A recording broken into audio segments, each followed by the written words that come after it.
So we are going to do a recording here of me going through the end of chapter 8 and chapter 9 stuff because I have to take the day on Thursday instead of doing the review because my son has to go to the doctor and I have to get ready for graduation. Well, today, I guess, if you're watching this video. So if you are doing this review, I'd like for you to try to do this stuff prior to looking at all of it on the video. But you get everything done the way that you want to, and that's going to be fine. When we come back in, we'll pick up where we left off on this. But I'm going to try to go as quickly as I can through this. And if you need to catch up, you can just rewind it and watch it again. Okay, so we're going to be doing a lot of trig for this last part. Point of the ground, 12 feet from the base of a flagpole. Angle of elevation at the top of the pole measures at 53 degrees. All right, flagpole, point on the ground, 12 feet. 12 feet from the base. Here's a right angle. Angle of elevation at the top of the pole, which means from here to here is 53 degrees. They want to know how tall the flagpole is, so that is going to be our x. That angle is 53. This x is the opposite. This is the adjacent. So opposite over adjacent is tangent. We will take the tangent of 53 degrees, and it is going to be equal to x over 12. To be able to solve this, I'm going to multiply both sides of this by 12. These will cancel out, and I'm going to get that x is going to equal 12 times the tangent of 53 degrees. Again, I'm check using my calculator to see what it is that I'm going to get. And in this case, I get 15.92 feet. That's the answer for this. From the sky deck of the Willis Tower is this tall. Using your astrolabe, which is great, there's a 17.5 degree angle of depression to the Ferris wheel of the Navy Pier. What is the approximate distance between the Willis Tower and the Navy Pier? Okay. We're going to do our very, very best to draw this drawing. I think this is an okay problem, but we're up here. That's Willis Tower, so this will be 1353. This is horizontal. So from there, the angle of depression takes us down to a place where there is a Ferris wheel. Try to draw right here. Hey, look, it's Ferris wheel. The angle of depression is going to be to the freaking base of this because there's no way that they told us anything else. So that is going to be a line of sight that goes there. Here is the angle of depression at the 17.5 degrees. And they are asking the approximate distance between Willis Tower and the Ferris wheel at Navy Pier. Now, for me, I would think that what they're going to be looking for, if this is the base of Willis Tower, we'll just make this like there's Willis Tower. Look at that. It's a building. This is 1353. This is the distance to our thing. So this is going to be x. That 17.5 is actually not a part of this one, but because that'll be parallel with this angle down here will also be 17.5 degrees. That's opposite. That's adjacent. So we would say the tangent of 17.5 degrees is going to equal the opposite, which is 1353, over the adjacent, which is x. Now, we talked about solving these before when you've got the variable at the bottom. You trade these two as trade places. X is going to equal 1353 over tangent of 17.5. What we get for something like this, 1353 divided by the tangent of 17.5 is going to give you 4,291.17 feet for the distance that we have across there. Okay. That being said, we've got ourselves figured out for both of these applied problems. Now we're talking about vectors. We're going to be doing the magnitude and direction. First thing that you want to do, graph it from 0, 0. Okay. So if I'm going negative 4, 5, negative 4, 5, that means that this, from here to here, is my vector there. I'll do this 2, negative 3 as well. So 2, negative 3, that is going to be this right here. Okay. So the first thing that you want to do is the magnitude. That is just the distance for me. Because you're going from 0, 0, essentially what you're going to be doing, you're going to be finding the length of what we're going to call our hypotenuse over here. It's actually probably the easiest thing to do in each of these cases, to pretend like what you have is a right triangle, okay? And so what you're going to be doing here is to say, well, if this is my right triangle, and this base here is a 4, and this length up here is a 5, well, then I'm going to be using the Pythagorean theorem to find my magnitude of that. So 4 squared plus 5 squared is going to equal the magnitude squared. All right, so in this case, this will be 16 plus 25 is equal to m squared. And if I'm looking at this, 16 plus 25 is going to be 41. What a terrible number. Which means that the magnitude in this case is root 41. Okay, cool. I'm going to do the magnitude of this other one as well. 2, 3. So that means that 2 squared plus 3 squared is going to equal m squared. 4 plus 9 equals m squared. 13 equals m squared. M is equal to the square root of 13. Magnitudes. Easy. Just finding the distance formula. Now, we're going to find the angle that we're going to be talking about.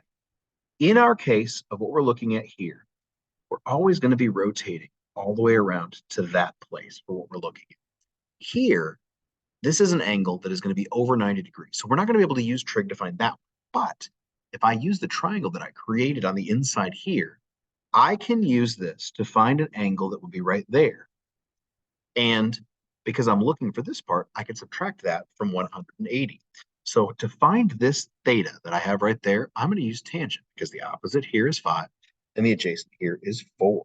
So with that being said, it'll probably be the easiest thing to do. We will say that the tangent of theta is going to equal 5 over 4. And then to solve this, I'm going to use the inverse tangent of both sides. So that means that theta is going to equal the inverse tangent of 5 over 4, which I'm going to get tangent 5 over 4. Nope, didn't do the shift for me. Sorry about that. You know what? You don't care because you're just listening to me talk. Inverse tangent of 5 over 4 is 51.3 degrees. Now, what I actually want is this one here. So our angle or our direction is going to be 180 minus 51.3, which, if I do that, I'm going to get 128.7 degrees. Now, I don't have time to do this other one because I want to be able to get to the other things. But when I go around to this, I do the same thing to find the angle, but I have to remember that it is 270 degrees to there, and then I go even more. So basically, I'm going to take 360, which is all the way around, and subtract off what I have here. Okay? So with that being said, we're done with the stuff that we're going to need from the chapter 8. And what we need to do now is to move on to chapter 9. Chapter 9 stuff is just the area of things. And I'm just taking a look here to kind of see what it is that I'm looking at. So we need to first find the area of regular shapes. And we've got one that's drawn here. Find the area of shaded regions. We've got that's drawn there. We got a right triangle. God, I hate these problems. Okay. So what I'm going to do right now is this. I'm going to do a couple of these. I'm looking at my time, and because I'm a little bit concerned that I'm not going to be able to make it back to where I need to get when I need to get there today, I'm going to probably just do a couple, and then we're going to sort of tank it on out for a little bit. So here's what we'll do. First thing, area of a regular hexagon. Man, you guys are going to need to be able to find the area of a regular shape. So the first thing that you got to remember for something like this is when we do this, you create a center point. And what you are going to do is create a unit triangle on the inside. Okay. Now, if I'm going to do this and I look on the inside of this shape, every single one of these triangles would be equal. Okay. We'll have congruent triangles. Because it's a hexagon and we've done one for every side, there are 6 triangles. So essentially to find the area of this, I'm going to do 6 times the area of that triangle, because that's what we have. Now, what we know about this is that the base of this is 20 centimeters. Lovely. We have the area of a triangle is 1/2 the base times the height. I need to be able to figure out then what that height would actually be. Now, to do it, the great thing that we can do is first, we can start off by realizing that all the way around the outside here is 360 degrees. If I want to find the top angle of this, all I have to do is take 360 degrees and divide that by 6, because there's 6 triangles here. 360 divided by 6 is going to give you 60 degrees. So this top one right here is going to be 60. Now, what we have to remember is that we are looking for the height of this shape, because what I'm drawing here is going to be something that has to be an isosceles triangle that means that these two will also be congruent. So I have a 10 right down here and right down here. And if this is a 60 all the way across the top, that means that this angle here is going to be 30 degrees, and this angle is going to be 30 degrees as well. So to find my unknown height right here, I can use trigonometry. I can say that right now, looking at this, there's the 30, that is an opposite, that is an adjacent. So I can say that the tangent of that 30 degrees is going to equal the opposite, which is a 10, over the adjacent, which is my height. Now, this is like set up like what we did on that earlier one. I'm going to trade places with these and say that the height is going to equal 10 over tangent of 30. Now, calculator, tangent, delete 10 divided by tangent 30, and I get 10 root 3. So our height is 10 square root of 3. I'm just going to take the exact, this is what we're going to do. Now, what that means then, if I want the area of this triangle, is that the area of the triangle is 1/2 times the base, which we said was 20, times the height, which we just found out is 10 square root of 3. And I have 6 of these triangles.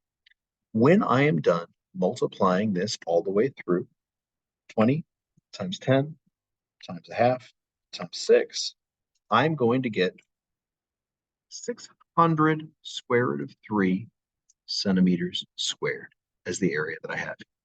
If you use the decimal approximation for something like this, you can do that too, but I'm fine leaving it this way. All right, area of shaded region.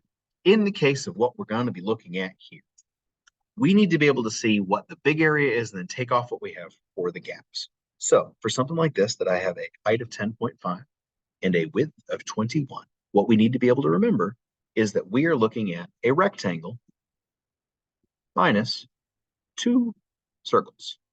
So here's what I'm going to do. The rectangle, easy area.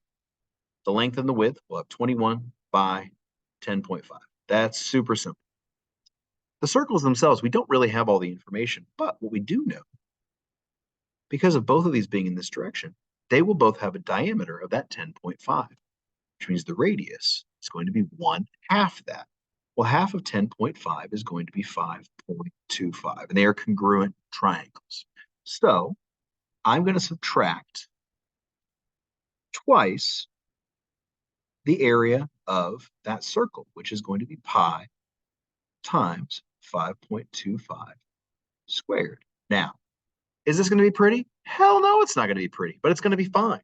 So the first thing we're going to do is do the area of that rectangle.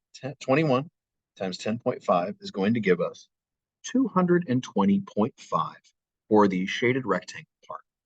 I will be subtracting 5.25 squared times 2,